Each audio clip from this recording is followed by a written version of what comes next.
warahmatullahi wabarakatuh. Perkenalkan, nama saya Muhammad Yoga Fatahil Haq dengan NIM 2017-310-784. Lalu ada rekan saya Afifah Mai Wulandari dengan NIM 2017-310-757. Lalu ada rekan saya Siska Kristianti Aji dengan NIM 805. Lalu ada Novi Nuri dengan NIM 813. Lalu ada Citra Yola dengan NIM 535. Lalu ada Faisal Arfianto dengan NIM 536. Jadi di sini saya dan rekan-rekan saya akan mempresentasikan audit fraud yang berjudul penipuan laporan keuangan.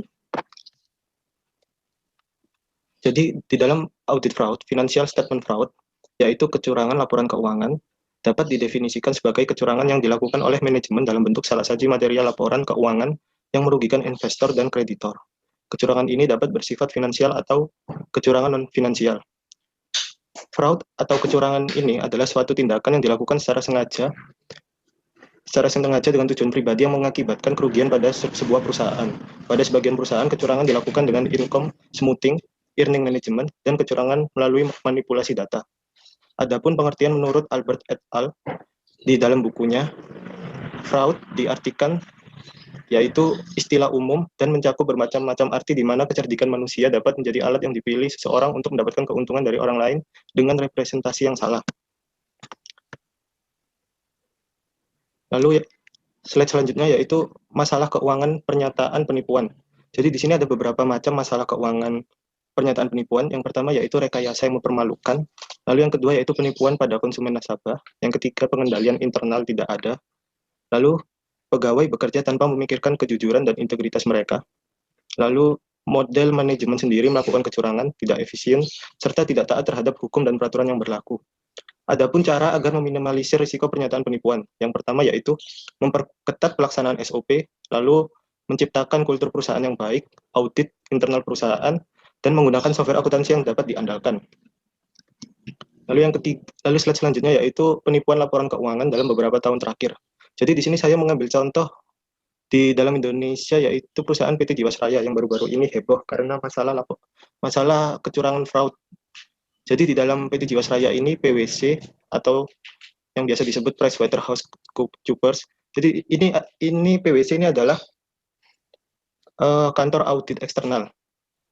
PwC ini memberikan opini wajar tanpa pengecualian atas laporan keuangan konsolidasian PT Asuransi Jiwasraya Persero dan entitas anaknya pada tanggal 31 Desember 2016. Laba bersih Jiwasraya yang dimuat dalam laporan keuangan yang telah diaudit dan ditandatangani oleh auditor PwC tanggal 15 Maret 2017 itu menunjukkan laba bersih tahun 2016 sebesar 1,7 triliun. Sementara itu, laba bersih Jiwasraya menurut laporan keuangan auditan tahun 2015 adalah 1,6 triliun. Negara diperkirakan mengalami kerugian hingga 13,7 miliar. Sekian presentasi dari saya, akan dilanjutkan oleh rekan saya. Terima kasih atas kesempatannya. Nama saya Afifah Mai, NIM 2017-310-757. Di sini saya akan menjelaskan mengenai mengapa masalah ini terjadi. Nah, penjelasan yang dibahas sebelumnya itu membahas tentang mengapa orang melakukan penipuan lain. Nah, ini juga berlaku untuk penipuan laporan keuangan. Nah, ada 3 elemen atau fraud triangle untuk memotivasi semua penipuan. Yang pertama ada pressure. Nah, pressure ini adalah dorongan yang menyebabkan seseorang untuk melakukan fraud. Contohnya tekanan utang atau tagihan yang menumpuk, gaya hidup mewah, dan lain-lain. Nah, pada umumnya yang mendorong terjadinya fraud ini adalah kebutuhan atau masalah finansial. Lalu kegagalan untuk memenuhi ekspektasi pendapatan atau ketidakmampuan untuk bersaing dengan perusahaan lain. Tapi banyak juga yang hanya terdorong oleh keserakahan. Lalu ada opportunity.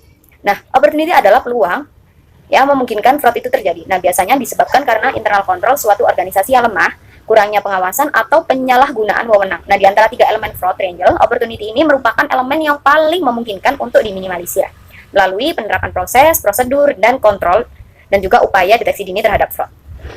Lalu ada rationalization. Nah, rasionalisasi ini menjadi elemen penting dalam terjadinya fraud, di mana pelaku ini mencari pembenaran atas tindakannya. Misalnya, bahwasanya tindakannya itu untuk membahagiakan keluarga dan orang-orang yang dicintainya. Lalu, masa kerja pelaku ini cukup lama dan dia juga merasa seharusnya berhak mendapatkan yang lebih dari yang telah ia dapatkan. Misal, posisi, gaji, promosi, dan lain-lain. Dan juga perusahaan itu telah mendapatkan keuntungan yang sangat besar dan tidak mengapa jika si pelaku ini mengambil bagian sedikit dari keuntungan tersebut. Selanjutnya, yaitu terdapat 9 faktor yang menyebabkan perfect fraud storm, di mana yang pertama adalah ledakan ekonomi. Ini ditandai dengan kesuksesan dalam bidang ekonomi. Nah, ledakan ekonomi ini memberikan kesempatan pada pelaku kecurangan untuk menyembunyikan aktivitas mereka. Lalu yang kedua adalah kemerosotan nilai moral, di mana merupakan titik awal dari ketidakjujuran dalam lingkungan manajemen. Lalu ada kesalahan alokasi insentif, di mana pemberian opsi saham merupakan salah satu insentif yang ternyata memberikan tekanan luar biasa kepada pihak manajemen untuk tetap menjaga kenaikan harga saham. Nah, bahkan membebankan pada laporan keuangan dan cenderung mengandung unsur curang. Lalu ada tingginya ekspektasi analisis, di mana eksekutif tekanan dengan ekspektasi analisis yang tinggi. Lalu ada tingginya tingkat hutang, di mana hutang ini memberi tekanan besar bagi eksekutif untuk menghasilkan laba yang tinggi juga. Nah, guna untuk menutupi beban bunga yang tinggi dan memenuhi prasyarat dari perjanjian hutang dan pemberi hutang lain. Lalu selanjutnya ada fokus pada aturan daripada prinsip akuntansi, di mana manajemen ini menemukan celah dalam aturan dan mencatat transaksi dengan cara yang tidak khusus dilarang, sehingga akuntan itu dapat memanfaatkan untuk pengaturan-pengaturan keuangan sebagai pemberian untuk memutuskan praktek akuntansi yang bisa diterima atau yang tidak bisa diterima.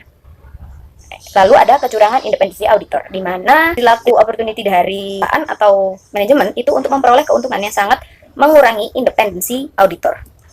Lalu ada keserakahan, di mana sifat ini itu mendorong para eksekutif bank, investasi bank, komersil, dan investor masing-masing untuk mengambil keuntungan dari sistem perekonomian yang ketat dan berbagai transaksi yang menguntungkan.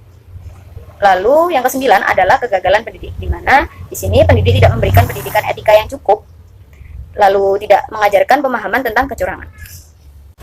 Next, sifat penipuan laporan keuangan. Nah, penipuan laporan keuangan ini seperti penipuan lainnya, yang melibatkan penipuan yang tidak disengaja dan upaya penyembunyian. Nah, penipuan laporan keuangan ini dapat disembunyikan melalui dokumentasi yang dipalsukan, termasuk pemalsuan data laporan keuangan. Nah, penipuan laporan keuangan juga dapat disembunyikan melalui kolusi antara manajemen, karyawan, atau ketiga pihak tersebut. Sayangnya, seperti penipuan lainnya, penipuan laporan keuangan ini jarang terlihat. Lalu ada statistik penipuan laporan keuangan, di mana beberapa penipuan belum terdeteksi. Nah, adapun salah satu cara untuk mengukurnya adalah dengan Accounting and Auditing Enforcement Relations atau EEAR. 3 studi yang telah diteliti oleh EEAR, yaitu salah satu yang pertama dan terlengkap adalah laporan Komisi Nasional tentang Laporan Keuangan Penipuan yang diterbitkan oleh Komisi Nasional Pelaporan Keuangan Penipuan atau Tradeweb Commission. Terima kasih atas kesempatannya. Perkenalkan, nama saya Siska dengan NIM 2017-310805. Di sini saya akan melanjutkan presentasi dari rekan saya terkait tentang motivasi penipuan laporan keuangan, di mana terdapat motivasi untuk mengeluarkan laporan keuangan yang mengandung kecurangan bervariasi seperti yang ditunjukkan sebelumnya dalam analisis badai sempurna. Terkadang motivasinya adalah untuk mendukung harga saham yang tinggi atau penawaran obligasi atau saham. Di lain waktu, motivasinya adalah untuk menaikkan harga saham perusahaan atau agar manajemen memaksimalkan bonus. Selanjutnya, saya akan menjelaskan tentang kerangka untuk mendeteksi penipuan laporan keuangan. Mengidentifikasi exposure penipuan adalah salah satu langkah tersulit dalam mendeteksi penipuan laporan keuangan.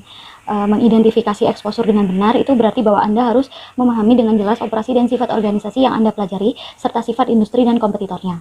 Penyelidik harus memiliki pemahaman yang baik tentang manajemen organisasi dan apa yang memotivasi mereka.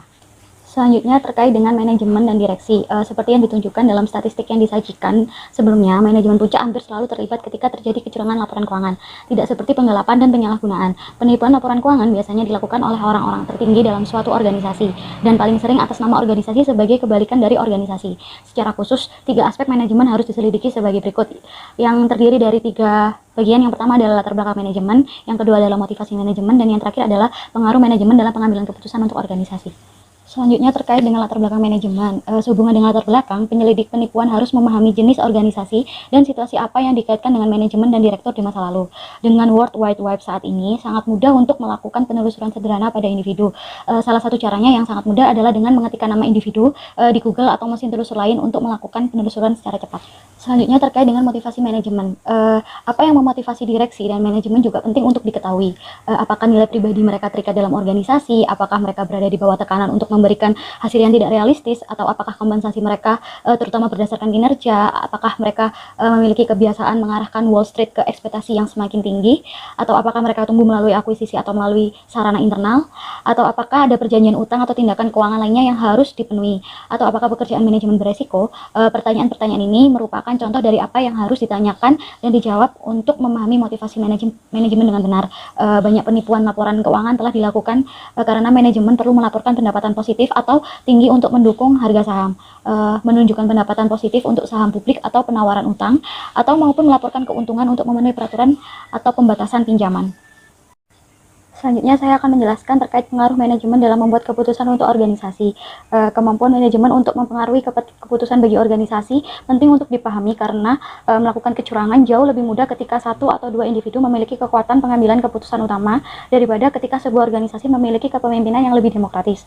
Kebanyakan orang yang melakukan penipuan manajemen adalah pelanggar pertama kali dan menjadi tidak jujur pada kali pertama sulit bagi mereka. Lebih sulit bagi dua individu untuk menjadi tidak jujur secara bersamaan, dan bagi tiga orang untuk menjadi tidak jujur secara bersamaan bahkan lebih sulit. Selanjutnya saya akan menjelaskan tentang memahami latar belakang manajemen dan direktur.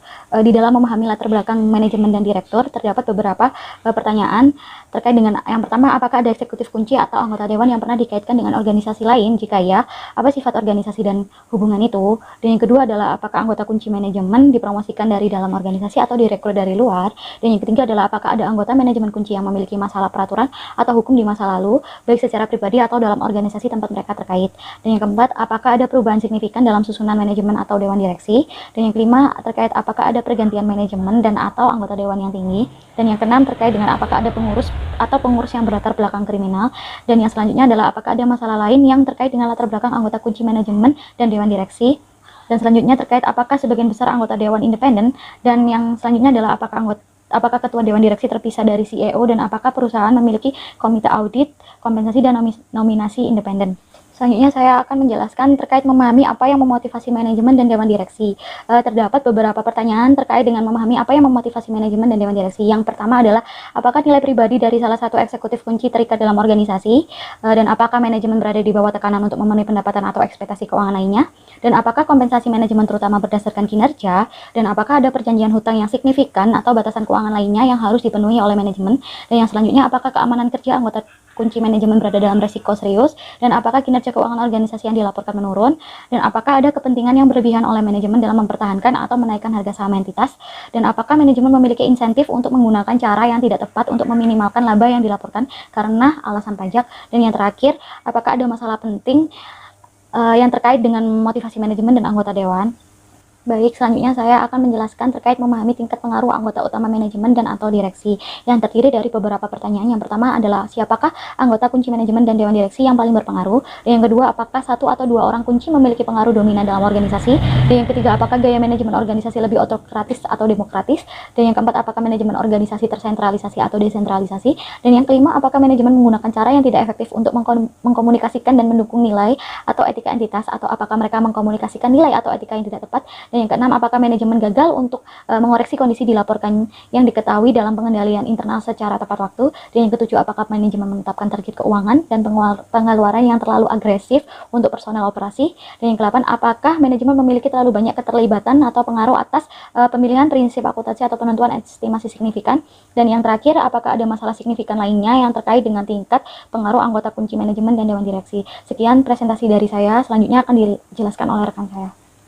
Baik, terima kasih atas kesempatannya. Perkenalkan, nama saya Novi Nurisa Kinar Rohmati dengan NIM 2017-310-813. Di sini saya akan melanjutkan presentasi dari rekan saya, yaitu mengenai hubungan dengan orang lain. Penipuan laporan keuangan seringkali dilakukan oleh perusahaan dengan bantuan organisasi yang nyata atau fiktif lainnya. Seperti penipuan yang terjadi pada kasus Enron, di mana yang dilakukan pada kasus itu melalui apa yang dikenal sebagai SPE atau Special Purpose Entities, atau bisa juga disebut sebagai entitas yang memiliki tujuan khusus. SPE ini sendiri merupakan suatu kepentingan bisnis yang dibentuk semata-mata untuk menyelesaikan beberapa tugas tertentu. SPE ini tidak ilegal. Walaupun dia tidak ilegal, tetapi dia harus tetap tunduk pada standar akuntansi yang berlaku, di mana SPE ini harus dilaporkan sebagai bagian dari perusahaan induknya, bukan dilaporkan sebagai entitas independen dan tidak dikonsolidasikan dengan perusahaan induk.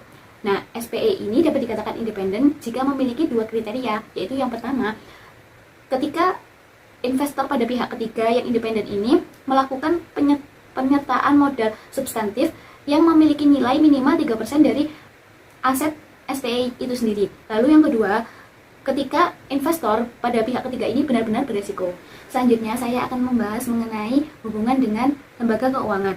Telah terjadi kasus pada kemitraan real estate di perusahaan Wisconsin, di mana perusahaan ini itu telah mengambil pinjaman yang tidak sah dari bank yang berada di negara lain dengan tidak memiliki tujuan bisnis. Bank yang digunakan ini dipilih oleh CEO perusahaan karena CEO perusahaan tersebut memiliki hubungan dengan presiden bank tersebut. Kemudian, dipalsukanlah konfirmasi audit yang dikirimkan oleh bank kepada auditor. Pinjaman fiktif tersebut ditemukan ketika auditor telah melakukan investigasi, dan setelah adanya investigasi tersebut, presiden bank itu membantah atas perlakuan adanya pinjaman yang dilakukan. Selanjutnya saya akan membahas mengenai hubungan dengan organisasi terkait dan individu. Pihak terkait yang dimaksud termasuk organisasi dan individu ini seperti anggota keluarga. Anggota keluarga ini harus diperiksa karena termasuk struktur non-arm's length, dan transaksi yang tidak wajar dengan pihak terkait ini merupakan salah satu cara yang paling mudah untuk mengidentifikasikan fraud pada laporan keuangan. Jenis hubungan seperti ini dapat diidentifikasi dengan memeriksa transaksi-transaksi yang besar dan atau tidak biasa, yang sering terjadi pada saat-saat tertentu seperti pada akhir periode, untuk membuat laporan keuangan ini menjadi lebih baik lagi. Jenis hubungan dan peristiwa yang harus diperiksa meliputi: yang pertama ada transaksi besar yang menghasilkan pendapatan atau pendapatan bagi organisasi. Yang kedua ada penjualan atau pembelian aset antara entitas terkait. Yang ketiga ada transaksi yang mengakibatkan goodwill atau aset tidak berwujud lainnya diakui dalam laporan keuangan. Lalu yang keempat ada transaksi yang menghasilkan pendapatan non-operasi, bukan operasi. Dan yang kelima, adanya pinjaman atau transaksi pembiayaan lainnya antara entitas berrelasi. Dan yang terakhir, setiap transaksi yang tampaknya tidak biasa atau melakukan bagi organisasi tersebut, terutama pada transaksi yang berukuran besar secara tidak realistis. Selanjutnya saya akan membahas mengenai hubungan dengan auditor. Hubungan antara perusahaan dengan auditor itu juga penting untuk dianalisis. Jika telah terjadi pergantian auditor, maka alasannya bisa karena KAP ini tidak mudah untuk melepaskan kliennya, dan penghentian hubungan antara auditor dan auditi paling sering disebabkan karena klien tersebut tidak bisa membayar auditor tersebut. Sementara beberapa alasan yang lainnya bisa seperti biayanya yang tinggi, mungkin tidak adanya potensi masalah penipuan yang dihasilkan auditor setelah melakukan proses audit, lalu ada ketidaksepakatan antara auditor dan auditi, kemudian bisa juga seperti kegagalan untuk membayar biaya audit, dan masalah yang dicurigai. Semuanya itu dapat menjadi masalah yang menunjukkan masalah pada penipuan laporan keuangan. Fakta bahwa auditor diberhentikan atau mengundurkan diri bersamaan dengan kesulitan auditor pada tahun pertama untuk menemukan kecurangan pada laporan keuangan, menciptakan kekhawatiran ganda ketika ada pergantian auditor. Perusahaan yang diperdagangkan secara publik itu diharuskan untuk mengungkapkan kepada publik setiap perusahaan dalam firma audit mereka. Terkadang dalam satu firma audit itu memutuskan untuk menerima lebih banyak resiko atau menangani resiko secara berbeda dari firma audit lainnya. Selanjutnya akan dijelaskan oleh rekan saya. Selanjutnya saya akan menjelaskan materi dari rekan saya sebelumnya. Saya Citra Yola Gracia dengan NIM 2020-970535. Di sini saya akan menjelaskan materi mengenai hubungan dengan pengacara. Hubungan dengan pengacara menimbulkan risiko yang lebih besar daripada hubungan dengan auditor. Sedangkan auditor independen seharusnya mengundurkan diri jika mereka mencurigai bahwa hasil keuangan mungkin tidak sesuai dengan pengacara, yaitu yang biasanya adalah pembela klien, dan wasiat mereka sering mengikuti dan mendukung klien mereka sampai itu jelas bahwa penipuan telah terjadi. Seperti auditor, pengacara jarang menyerah terhadap klien yang menguntungkan kecuali ada sesuatu yang jelas. Selanjutnya mengenai hubungan dengan investor. Hubungan dengan investor penting karena penipuan laporan keuangan seringkali dimotivasi oleh hutang atau penawaran ekuitas kepada investor. Sebagai tambahan, pengetahuan tentang jumlah dan jenis investor antara publik versus privat, pertukaran besar versus pertukaran kecil, institusional versus individu, dan lain-lain seringkali dapat memberikan indikasi tingkat tekanan dan publik pengawasan atas manajemen perusahaan dan kinerja keuangan. Kelompok investor sering berfokus pada informasi yang sangat berbeda dengan yang digunakan oleh auditor, dan terkadang gejala penipuan lebih jelas terlihat di kelompok investor daripada auditor, terutama auditor yang hanya fokus pada laporan keuangan. Penjual pendek terkadang menjadi yang pertama menentukan finansial penipuan pernyataan yang telah terjadi dan mengungkapkan penipuan. Enron misalnya, orang pertama yang datang meneruskan dengan informasi negatif tentang perusahaan besar dengan nama Jim Kenos, yang menjalankan perusahaan yang sangat dihormati dan mengkhususkan diri dalam penjualan pendek bernama Kinnikos Associates. Hubungan dengan badan pengatur. Terakhir, memahami hubungan klien dengan regulator itu penting. Jika perusahaan yang memeriksa adalah klien publik, kita perlu tahu apakah SEC pernah mengeluarkan rilis penegakan hukum terhadapnya. Apakah organisasi berutang pajak kembali kepada pemerintah federal atau negara bagian, atau perpajakan lainnya distrik juga penting untuk diketahui. Karena bantuan dan sanksi tersedia untuk otoritas perpajakan. Organisasi biasanya tidak ketinggalan pembayaran, kecuali ada yang salah satu atau organisasi mengalami masalah arus kas yang serius. Pertanyaan berikut harus ditanyakan tentang hubungan perusahaan dengan orang lain. Yang pertama, hubungan dengan lembaga keuangan. Di sini saya mengambil 5 contoh pertanyaan. Pertanyaan pertama, dengan lembaga keuangan apa organisasi memiliki hubungan yang signifikan? Pertanyaan kedua, apakah organisasi sangat dimanfaatkan bank atau pinjaman lain? Pertanyaan ketiga, lakukan perjanjian atau pembatasan pinjaman atau hutang apa yang menimbulkan masalah signifikan bagi organisasi? Pertanyaan keempat, apakah terjadi perubahan signifikan di file lembaga keuangan yang digunakan oleh perusahaan? Jika begitu, mengapa? Pertanyaan kelima, apakah ada keuangan lain yang dipertanyakan dengan hubungan institusi? Yang kedua, hubungan dengan pihak terkait. Di sini, saya mengambil 5 contoh pertanyaan. Pertanyaan pertama, apakah ada transaksi antar pihak berelasi yang signifikan dalam kegiatan bisnis biasa atau terkait entitas yang tidak diaudit oleh perusahaan lain? Pertanyaan kedua, apakah ada transaksi besar atau yang tidak biasa dilakukan pada atau mendekati akhir periode yang signifikan untuk meningkatkan kinerja keuangan yang dilaporkan perusahaan? Pertanyaan ketiga, apakah terjadi piutang atau hutang yang signifikan antar entitas terkait? Pertanyaan keempat, apakah ada hubungan pihak terkait lainnya dengan yang dipertanyakan? Pertanyaan kelima, apa yang menjadi bagian penting dari pendapatan perusahaan atau pendapatan yang diperoleh dari 1 atau 2 transaksi besar? Dan yang terakhir, hubungan dengan auditor. Pertanyaan pertama, apakah sering terjadi perselisihan antara auditor saat ini dengan pendahulu di bidang akuntansi, audit, dan pelaporan masalah? Pertanyaan kedua, apakah manajemen telah mengajukan tuntutan yang tidak wajar kepada auditor, termasuk waktu yang tidak wajar terhadap kendala yang ada? Pertanyaan ketiga, apakah ada hubungan lain dengan auditor yang dipertanyakan? Pertanyaan keempat, apakah terjadi perubahan auditor? Kalau begitu, jelaskan untuk apa? Pertanyaan kelima, apakah perilaku manajemen yang mendominasi mencirikan transaksi dengan auditor? Khususnya, upaya apa untuk mempengaruhi ruang lingkup pekerjaan auditor? Organisasi dan industri. Sebuah kecurangan seringkali tidak terdeteksi karena adanya struktur organisasi yang digunakan untuk menyembunyikan kecurangan tersebut. Misalnya struktur organisasi yang terlalu kompleks atau tidak adanya internal audit dalam sebuah departemen. Untuk itu, dalam mendeteksi adanya kecurangan, Anda harus memahami dengan benar latar belakang perusahaan termasuk pemilik perusahaan. Laporan keuangan dan karakteristik bisnis.